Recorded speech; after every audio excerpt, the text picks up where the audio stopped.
Nessa aula, nós vamos entender por que os imóveis vão a leilão e quais são as principais diferenças entre as modalidades de leilão. Aqui, a gente não tem o objetivo de esgotar essas diferenças, então é só pontuar, porque todas essas diferenças a gente vai passar de forma pormenorizada no módulo 2 para os leilões extrajudiciais e no módulo 3 para os leilões judiciais. Então, começando pelos leilões judiciais. Os leilões judiciais acontecem por uma ordem judicial do Poder Judiciário, sejam na Justiça Estadual, com os tribunais de justiça, na Justiça Federal ou na Justiça Trabalhista, com os TRTs. Então, independente de qual justiça, estadual, federal ou trabalhista, pode ter a determinação de um leilão judicial. E esse leilão judicial acontece para pagar uma quantia que uma pessoa foi condenada dentro de um processo judicial.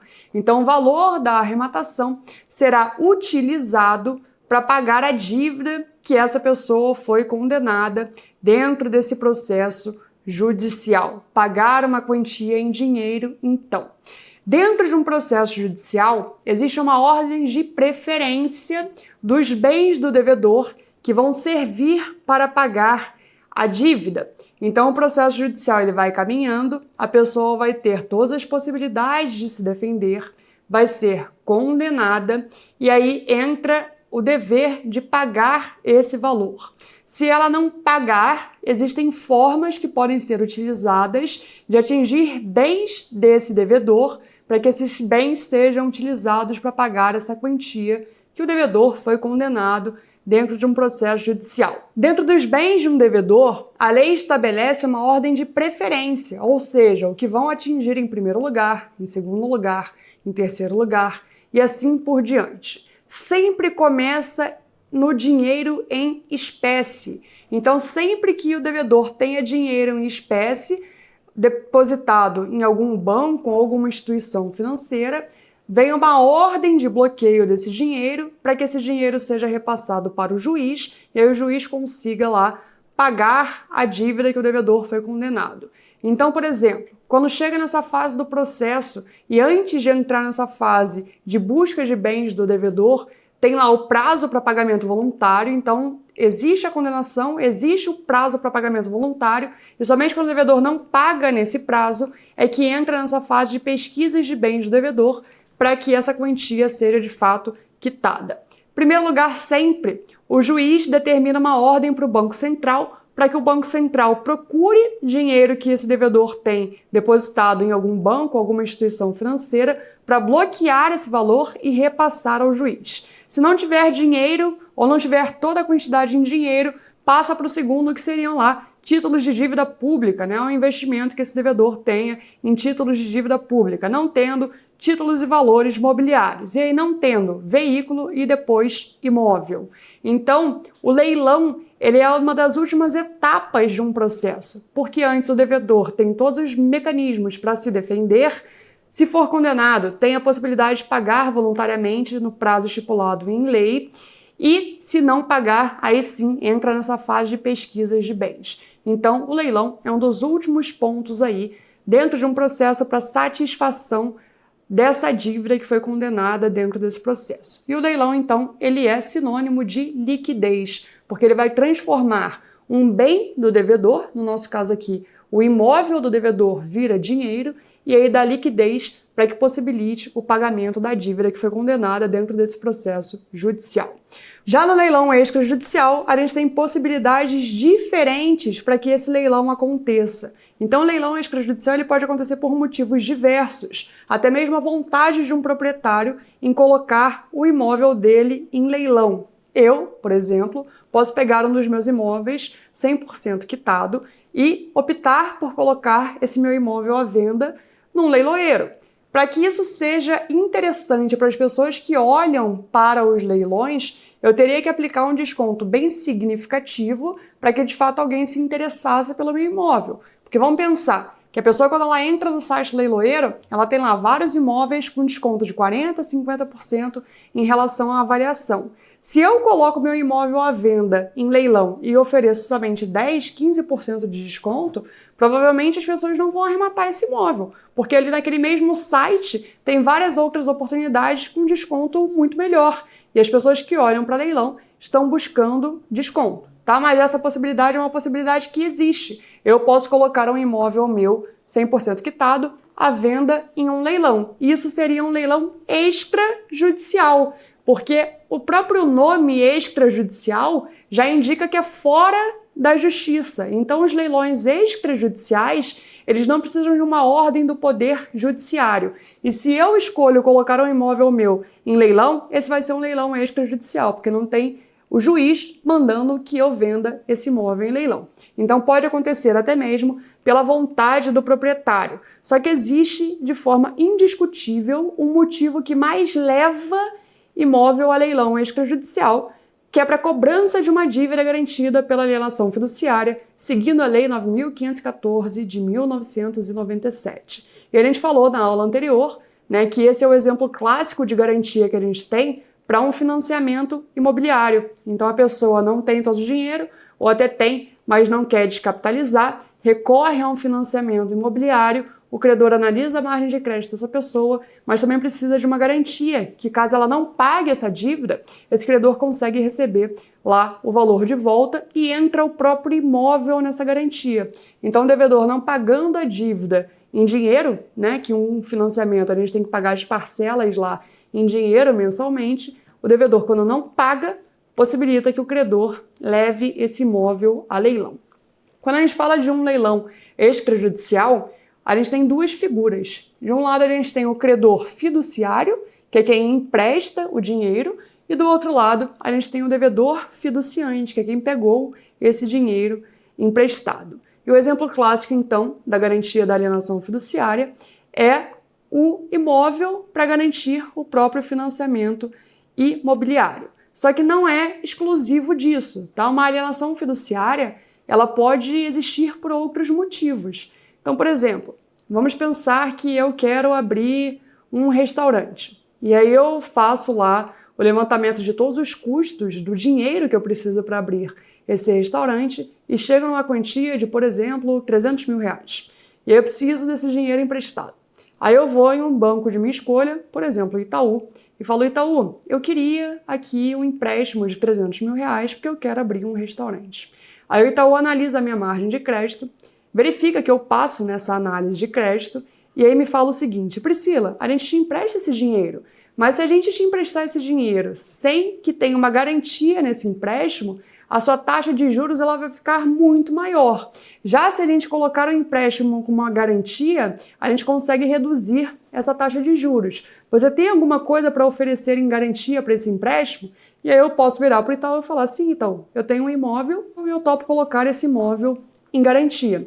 E a gente vai lá e faz esse empréstimo com a garantia, com o imóvel entrando em garantia, também sendo uma garantia de alienação fiduciária. Então isso é perfeitamente possível. O exemplo mais clássico que a gente tem é para financiamento imobiliário, com o próprio imóvel que foi financiado ficando em garantia. Só que existem outros exemplos também, como esse meu, né? Que eu quero abrir, por exemplo, um restaurante e vou lá e pego esse dinheiro. E um detalhe importante é esse, que quando a gente tem esse empréstimo com garantia da alienação fiduciária, ele tem taxa de juros bem menor do que empréstimos sem garantia.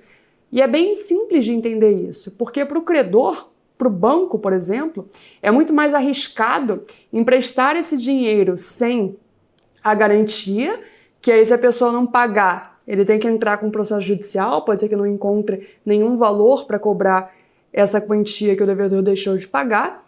Já se tem a garantia, já tem ali um bem vinculado, e se o devedor deixa de pagar, aí o credor leva o imóvel diretamente a leilão extrajudicial, sem precisar da autorização do Poder Judiciário. Tá? Então existem motivos ali diferentes para uma alienação fiduciária, apesar do motivo clássico ser para o financiamento do próprio imóvel. E o último ponto aqui de atenção é que muita gente acha que somente um banco pode realizar um empréstimo com uma garantia de uma alienação fiduciária. Isso não é verdade. existem outras instituições ou até mesmo uma pessoa física que pode realizar um empréstimo com garantia de uma alienação fiduciária. Vamos colocar aqui exemplos práticos. Muitas vezes as pessoas compram um imóvel de uma construtora e fazem um financiamento direto com a construtora. A construtora possibilita que a pessoa pague lá aquele imóvel em 360 meses, por exemplo, direto com a construtora, sem envolver ali nenhum banco. E aí entra lá esse empréstimo com garantia de uma alienação fiduciária para também garantir esse financiamento. E até mesmo uma pessoa física pode ficar nessa posição de credor fiduciário. Vamos colocar aqui um exemplo de que meu vizinho bate na minha porta me pedindo um dinheiro emprestado. E aí a gente tem uma boa relação, eu empresto esse dinheiro para ele. Só que eu falo para o meu vizinho o seguinte: vizinho, eu tô aqui, né, te emprestando esse dinheiro pela boa relação que a gente tem, só que eu também preciso de uma garantia de que se você não me pagar esse valor, eu consigo de alguma forma cobrar. E aí o vizinho pode falar que ele coloca o imóvel dele em garantia por esse valor que ele pediu emprestado e que eu emprestei para ele. Se ele deixar de pagar essa quantia, eu, pessoa física, sigo todo o mecanismo da Lei 9.514 de 1997, que a gente vai estudar no módulo 2, e levo esse imóvel a leilão extrajudicial. Então é indiscutível que a maioria absoluta dos casos de leilões extrajudiciais acontecem exatamente tendo um banco como credor. Só que não é exclusivo, tá? Lembre sempre que até mesmo uma pessoa física pode ficar nessa posição de credora fiduciária, porque pode ter emprestado dinheiro para uma outra pessoa, pegando lá um imóvel com garantia. Vamos estudar aqui as principais diferenças das duas modalidades, mas sem esgotar então a fundo esses pontos, só dando uma pincelada aqui inicial, porque a fundo a gente vai estudar no módulo 2 para os leilões extrajudiciais e no módulo 3 para os leilões judiciais. Então, primeiro, a ordem para que o leilão seja realizado. Leilão judicial, poder judiciário. Um juiz vai determinar que esse leilão aconteça dentro de um processo judicial.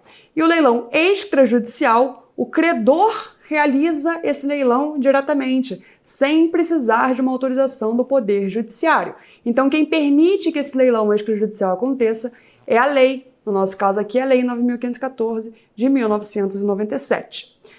Segunda diferença, como funciona a desocupação do imóvel. Leilão judicial. O mesmo juiz, dentro do mesmo processo que determinou o leilão, vai determinar a ordem de desocupação. E a ordem de desocupação em leilão é chamada imissão na posse. Então, como é dentro do mesmo processo, a gente chama isso de simples petição. E simples petição porque você não precisa abrir um novo processo para um novo juiz. O mesmo juiz, dentro do mesmo processo que teve a determinação do leilão, determina a desocupação desse imóvel. E para pedir essa desocupação num pós-leilão judicial, você precisa de um advogado, tá? E qual é a vantagem de ter o conhecimento para arrematar? A grande vantagem é que quando você tem o conhecimento, você não precisa de uma assessoria especializada do começo ao fim, e essas assessorias cobram em média de 5 a 10% do valor da arrematação de cada imóvel. Quando você tem o conhecimento, então, você sabe encontrar as oportunidades, analisar a oportunidade, participar do leilão, resolver a documentação, depois regularizar tudo e vender esse imóvel. E aí você precisa, em alguns casos, pontualmente de um advogado, como no pós-leilão judicial, que você pontualmente precisa de um advogado para pedir alguns documentos para o juiz, entre eles o mandado de imissão na posse, que é a ordem para desocupação desse imóvel. E aí, para isso, você vai pagar muito menos do que você pagaria para uma assessoria especializada. Então, considerando um único imóvel, você já aumenta muito o seu lucro, porque toda vez que você deixa de tirar dinheiro do bolso, você aumenta o seu lucro. Considerando, então, o que os arrematantes fazem nos leilões, que é caminhar imóvel após imóvel, quando você tem o conhecimento necessário e não precisa de uma assessoria especializada, você aumenta muito o seu lucro ao longo aí desses imóveis. Então aqui, no pós-leilão judicial, você vai precisar de um advogado pagando pontualmente para esse advogado para realizar esse pedido. Mas então, nos leilões judiciais, a ordem de desocupação acontece dentro do mesmo processo que determinou o leilão e pelo mesmo juiz que determinou o leilão, por isso é chamada de simples petição, porque não precisa de um processo novo.